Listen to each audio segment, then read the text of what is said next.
Hola, buenas noches. Mi nombre es Lisbeth Villanegrete y soy estudiante de la licenciatura en Nutrición Aplicada.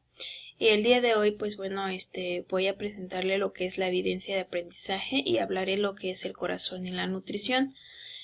Antes que nada, el corazón y la nutrición. El corazón se encarga de enviar sangre y oxígeno a todo el cuerpo. A continuación, les voy a explicar lo que es el ciclo cardíaco. El ciclo cardíaco, cuenta con lo que es 4 fases. La primera fase es la fase de llenado, en la cual hay 2, que es la lenta y la rápida. La lenta es cuando el paso sanguíneo se hace lento llenando hasta el 20% de la sangre. Y la rápida es cuando se abren menos las válvulas y hay un paso rápido de la sangre debido a la presión y se distribuye aproximadamente un 60% de la sangre. Posterior seguimos con lo que es la fase 2, que es la contracción o sístole ventricular. Esta fase lo que hace es que cuando la aurícula se contrae, la presión en la aorta desciende porque la válvula aórtica permanece cerrada. La presión auricular aumenta, lo que provoca que se abra la válvula mitral, con lo que la sangre pasará al ventrículo.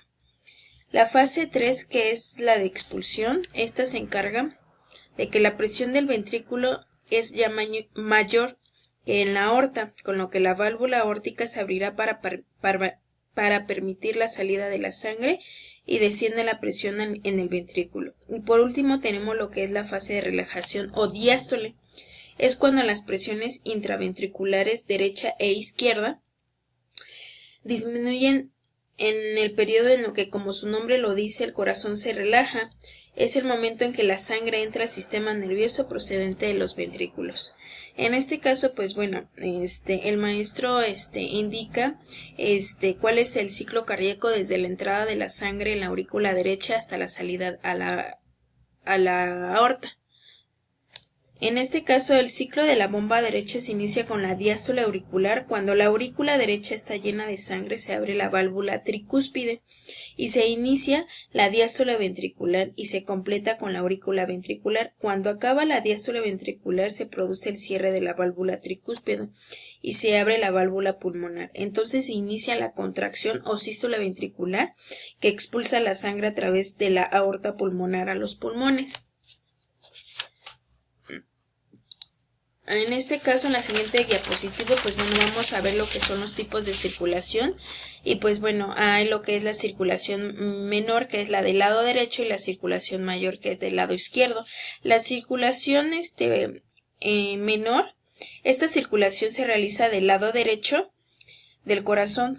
La aurícula derecha sirve como la función del intercambio del gas, donde recibe sangre relativamente pobre en oxígeno de todo el organismo, a través de las grandes venas superior e inferior y del seno coronario, siendo bombeada hacia el ventrículo derecho a través de la válvula derecha y pulmonar, y posterior pasa al tronco pulmonar, llevándola hacia los pulmones para realizar el intercambio gaseoso. La sangre que es cargada de oxígeno es llevada al ventrículo izquierdo a través de las venas pulmonares. Lo que es en esta parte, que es la circulación sistémica o mayor, que está del lado izquierdo, la sangre cargada de oxígeno entra en la aurícula izquierda y esta contracción de la aurícula impulsa la sangre por el orificio auricular ventricular izquierdo, pasando por la válvula mitral al ventrículo izquierdo. La contracción de este ventrículo impulsa la sangre por la arteria aorta a partir de las ramificaciones. Estos dos sistemas ayudan a que la sangre entre a todo nuestro cuerpo, permitiendo el oxígeno y los nutrientes, desechándolo por medio del dióxido de carbono. A continuación les voy a explicar lo que es la anatomía de la arteria, arteriolas y los capilares. La arteria cuenta con 3 capas o túnicas. Es la túnica interna, la túnica media y la túnica externa. La túnica interna o íntima contiene un revestimiento de epitelios pavimentos simples llamado endotelio. El endotelio es una membrana basal y una capa del tejido elástico llamada lámina elástica interna. La túnica media es normalmente la capa más gruesa, que está constituida por fibras elásticas y musculares lisas, que se extienden en forma circular alrededor de la luz. Y por último tenemos a lo que es la túnica externa, que esta está compuesta en su mayor parte por fibras elásticas y colágenas. La anatomía de las arteriolas. Las arteriolas son arterias de pequeño calibre, cuya función es regular el flujo de los capilares. La pared de las arteriolas tienen una gran cantidad de fibras musculares que permitan variar su calibre y por tanto el aporte sanguíneo al lecho capilar. Y por último tenemos lo que es la anatomía de los capilares. Cuenta con endotelio, lámina basal y lo que es el eritrocito o glóbulo rojo. En este caso, en la siguiente diapositiva voy a explicarles lo que es la función de las arterias, arterioles, capilares, vénulas y venas. La función de las arterias. Una arteria es un vaso sanguíneo o conducto que salen del corazón. Su función consiste en transportar la sangre con una presión alta hacia los tejidos. La función de las arteriolas, que es esta, es un conducto de diámetro muy pequeño, siendo las últimas ramas pequeñas y actúan controlando los conductos a través de los cuales libera la sangre a los capilares. Lo que es la función de los capilares son vasos de tamaño microscópico y su función consiste en el intercambio de líquidos, nutrientes, electrolitos, hormonas y otras sustancias en la sangre y en el líquido intersticial. La función de las vénulas.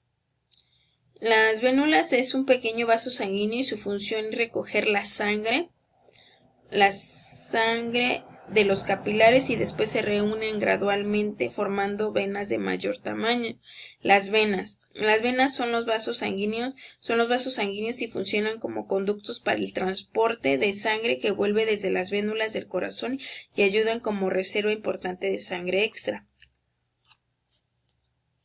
Bueno, a continuación voy a explicar el porcentaje de sangre en los componentes del sistema circulatorio. El 84% de volumen de todo el organismo se encuentra en la circulación sistémica. El 16% se encuentra en el corazón y los pulmones. El 64% se encuentra en lo que es las venas. El 13% se encuentra en las arterias, el 7% se encuentra en las arteriolas y los capilares sistémicos. El corazón tiene un 7% de la sangre y los vasos pulmonares cuentan con el 9%.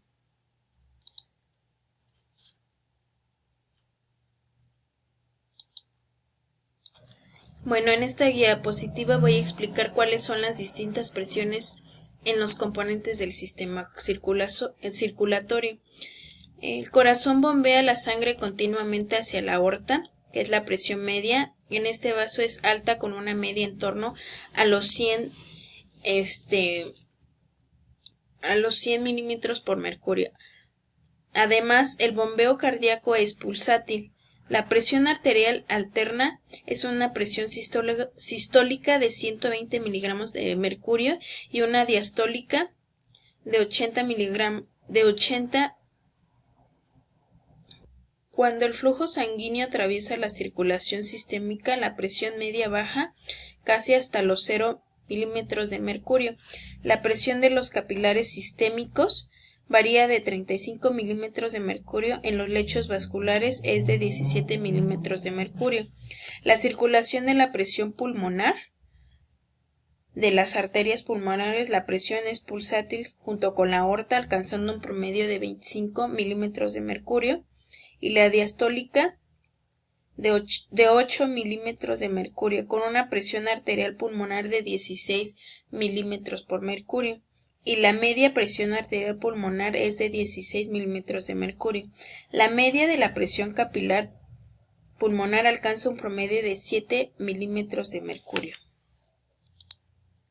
En esta diapositiva voy a hablarle lo que es la teoría básica del sistema circulatorio y esta se divide en tres. Lo que es en la primera teoría, que es la velocidad del flujo sanguíneo. En este principio, cuando los tejidos son activos, necesitan un aporte un aporte mayor de nutrientes. Cuando no es posible aumentar el flujo se debe a que un tejido en particular demanda el aumento del flujo. La microvasculatura de cada tejido vigila las necesidades del oxígeno, nutrientes y la acumulación de dióxido de carbono, todos estos actuando sobre los vasos sanguíneos. La siguiente teoría es el gasto cardíaco.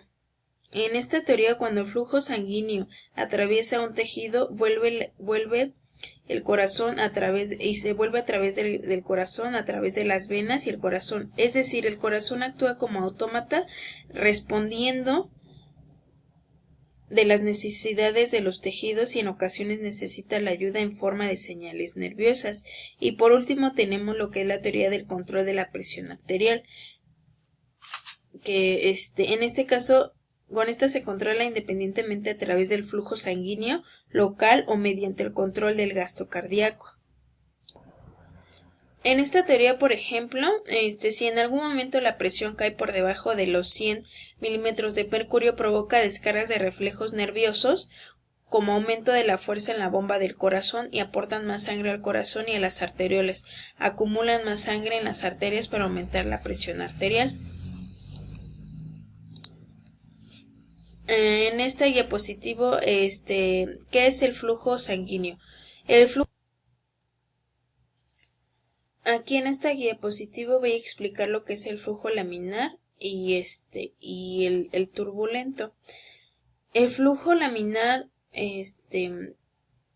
se mantiene en equilibrio a través de un vaso sanguíneo largo liso. El flujo se produce en forma aerodinámica, manteniendo cada capa de sangre a la misma distancia de la pared del vaso. Lo que es el flujo sanguíneo turbulento es cuando la velocidad del flujo sanguíneo es demasiado grande, cuando hace una obstrucción en el vaso, hace un giro brusco o pasa sobre una superficie rugosa.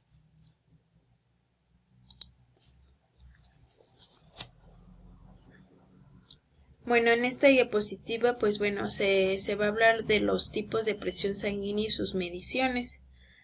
La presión sanguínea es la presión existente en los vasos sanguíneos y en el corazón, necesaria para mantener la circulación de la sangre en el organismo y por tanto para suministrar el oxígeno a todo el cuerpo.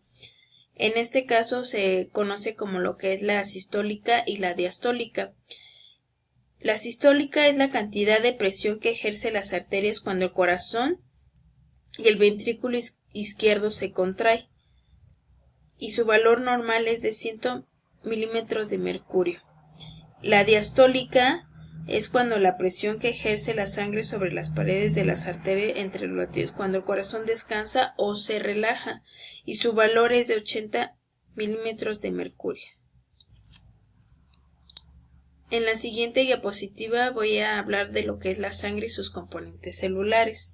La sangre es un tejido líquido que recorre el organismo a través de los vasos sanguíneos que transportan las células necesarias para llevar a cabo las funciones vitales. En este caso, como respirar, formar sustancias y defenderse de las agresiones. Una persona adulta tiene entre 4 o 5 y 6 litros de sangre, es decir, el 7% de su corporal. Los componentes celulares son lo que son los glóbulos rojos. Los glóbulos rojos, también llamados como eritrocitos. Estos se encuentran en gran cantidad y se encargan de transportar el oxígeno desde los pulmones hasta el resto de los tejidos. Dentro de los glóbulos rojos se encuentra lo que es la hemoglobina.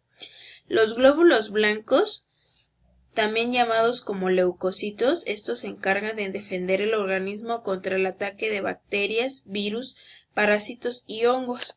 Las plaquetas. Las plaquetas, también llamadas trombocitos, son fragmentos celulares que se encargan de la protección de la pared de los vasos sanguíneos. Forman un tapón plaquetario que impide el sangrado en un lugar de lesión y producen diversas sustancias que ayudan a la cicatrización. Y por último, lo que es el plasma, es la parte líquida de la sangre y que contiene proteínas, entre las que destacan la albúmina, los factores de la coagulación y las inmunoglobulinas. El hematocrito y cómo afecta un